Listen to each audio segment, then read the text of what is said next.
Hola, soy el Dr. José Ernesto Contreras Pulido y hoy quiero hablarles sobre el Adán cromosoma Y.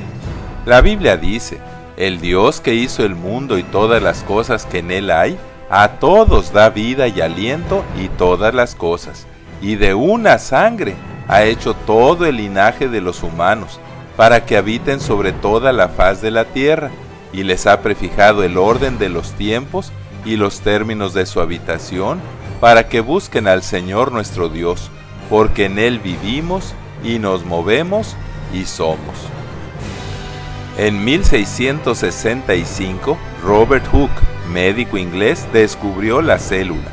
En 1831, Robert Brown descubrió el núcleo celular. En 1841, el botánico suizo Carl Wilhelm von Nageli, observando la mitosis, descubrió los que en 1889 Wilhelm von Waldeyer llamó cromosomas.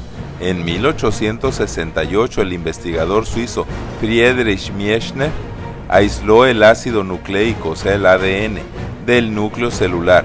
En 1882 el citólogo alemán Walter Flemming definió la cromatina, que durante la mitosis se organiza en filamentos que posteriormente serían llamados cromosomas. En 1889, August Weismann establece su teoría cromosómica de la herencia, o sea que los cromosomas están asociados con la herencia.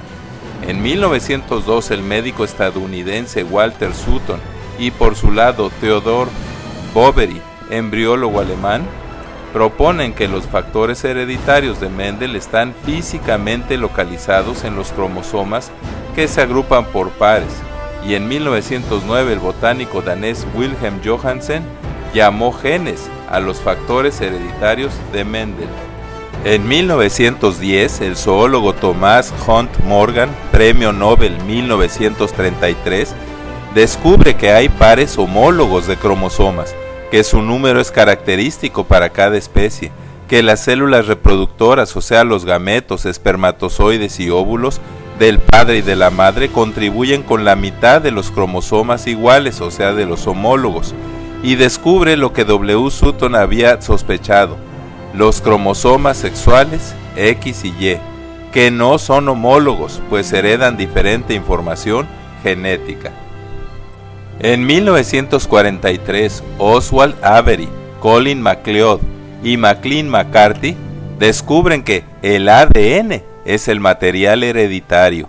También se descubrió que comparado con el cromosoma Y, hay más información hereditaria en el cromosoma X, que es más grande y que hace que el genoma, o sea el conjunto de genes de la hembra, sea 1% mayor que el del macho.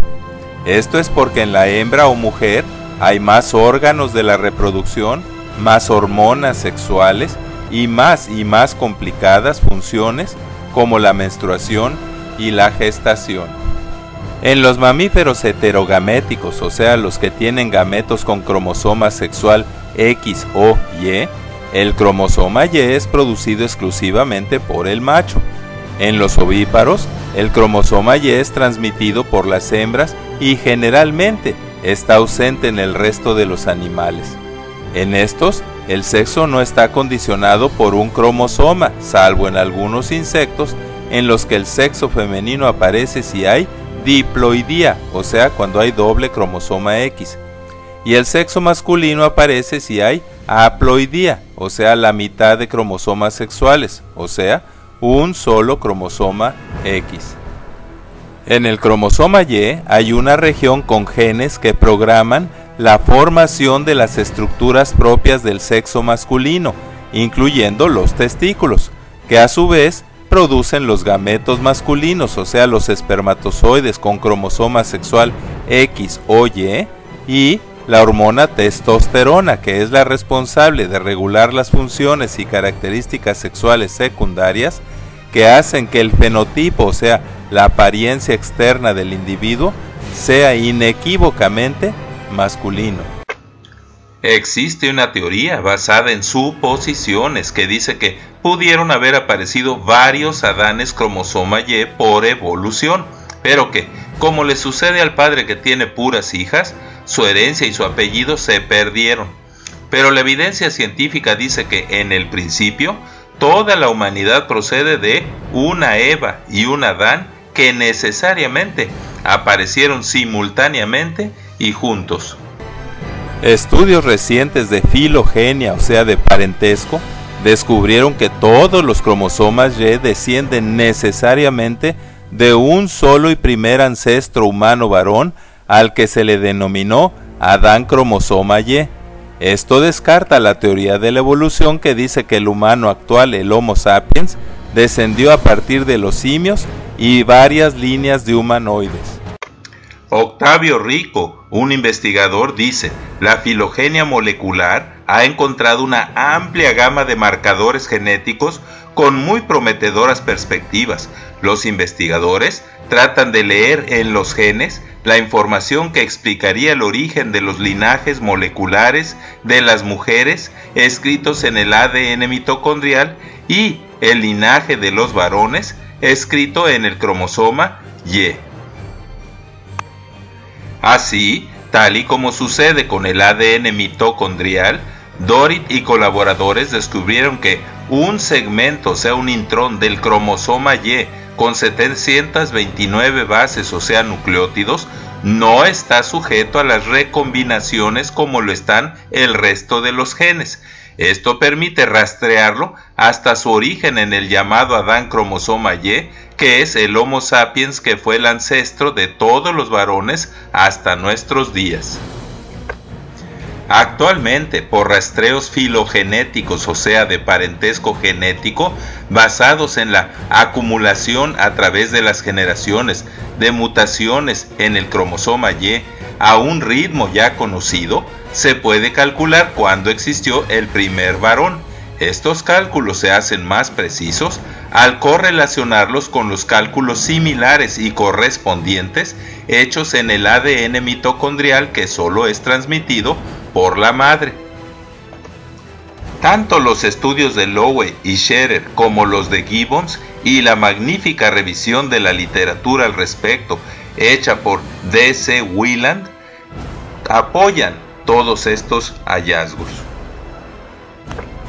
Así, los científicos aseguran que la genética poblacional se originó a partir del Adán con su primer cromosoma y de su homóloga y contemporánea, la Eva, con su primer ADN mitocondrial, los cuales heredaron a todos sus descendientes junto con los demás miles de genes que sí son intercambiables y variables, todo el genoma, o sea el conjunto de genes característico y único de la especie humana. Además, estudios multidisciplinarios y recientes de genómica, dirigidos por L. Cavalli-Sforza de la Universidad de Stanford, que es el que completó el genoma humano en 2003, y por Kahn, Stoneking y Wilson de la Universidad de California en Berkeley, reportaron en 1986 que los hallazgos genéticos sugieren que los primeros humanos aparecieron en África, pues probablemente sean los descendientes de Noé. Octavio Rico comenta: esto es un sólido fundamento del modelo Arca de Noé, que afirma que todos los humanos actuales proceden de un solo tronco materno común. Eso se llama monogénesis africana, en el que convergen todas las líneas de ADN mitocondrial, y descarta la teoría poligenista que dice que por evolución aparecieron también muchas Evas en varios lados.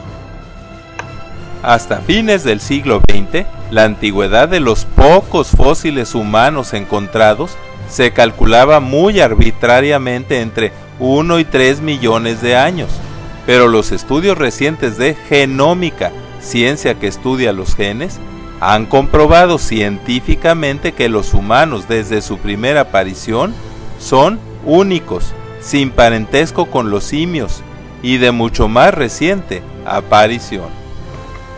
Apenas en el 2011, un equipo genetista italiano, estudiando los linajes relictos A1A y A1B en poblaciones aisladas del África Occidental, África del Norte y en Pigmeos Bacola del Camerún, ya reducían a 142.000 años la antigüedad del Adán cromosoma Y.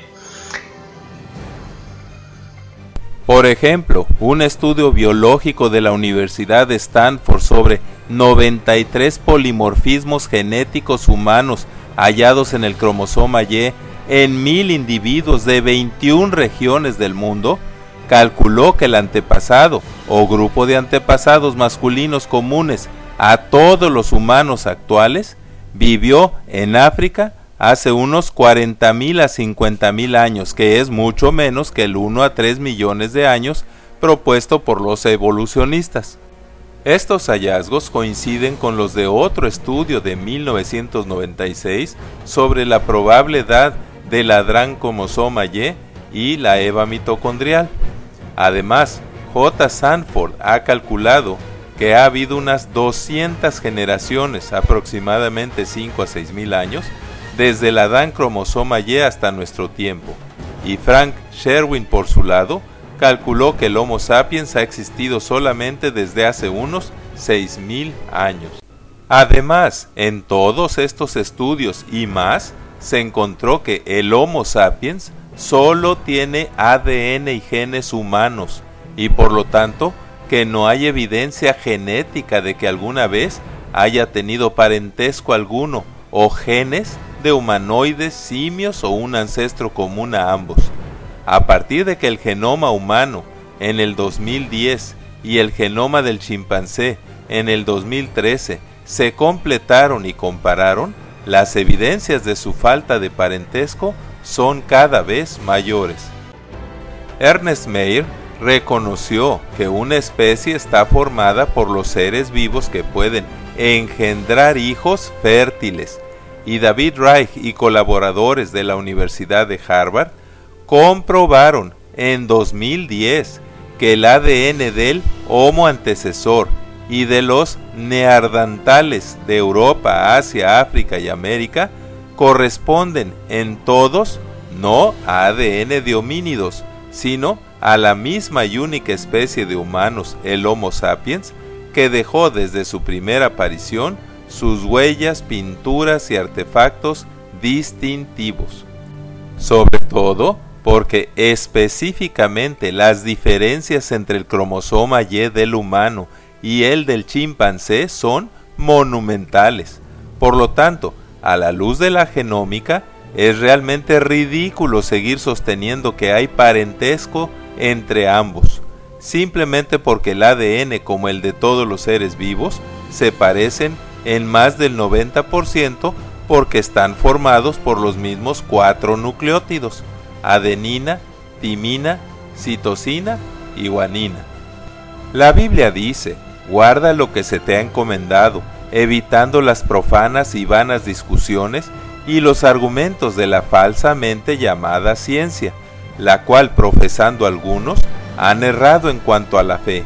Reconoce que el Creador es Dios y que Él nos hizo, y no nosotros a nosotros mismos. Muchas gracias por su atención, y es mi oración que Dios les siga bendiciendo ricamente. Amén, así sea.